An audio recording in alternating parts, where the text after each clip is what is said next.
ngalakal ng ano, buti. Nandito pa, maraming ano, bote.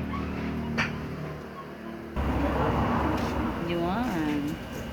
Hindi na nga, may sakusap tarak yan. May botilya. Muadto pa ko sa dako na sako. Diba? Sit down pala. Ini nga lapad. Dumadami na yung aming ano, basura. Nasa basura ang pera. Char.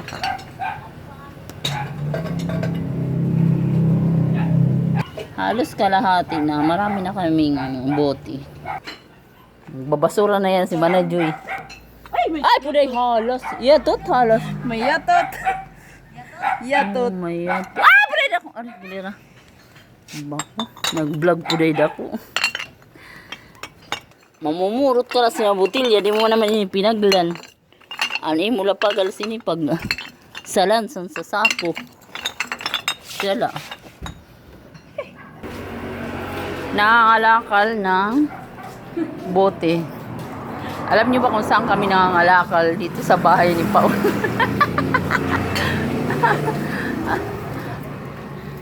Daw. Ay, matunda mo. Ay!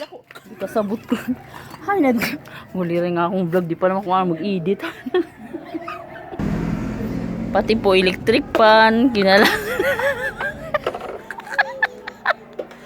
Kagbububri pa daw sing kalamrihan. Pati electric pan, yung kalakal na.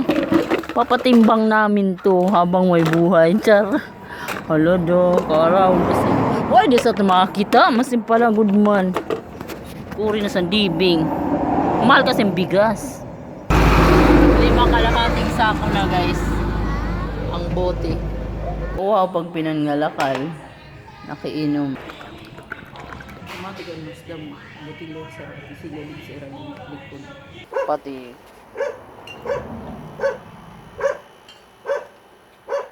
Ano ito? Nangungo kami ng bote kay Ate Celia. Pero waray sa rabutan si Ate Celia. Yung kalakal na naman na niya butilya. Well, alis na kami. Ready na yung oh, ready na siya. Dahil sa pera sa basura. Maghahalo-halo kami sa pera ng basura.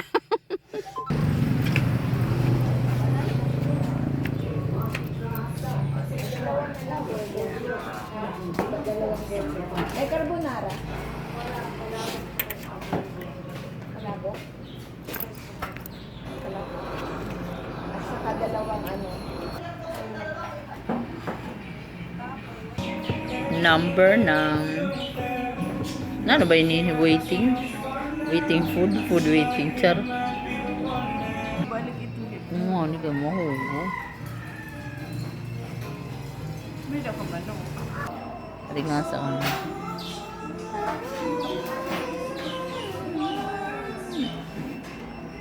Kasi nga, dalo kayo naging tul.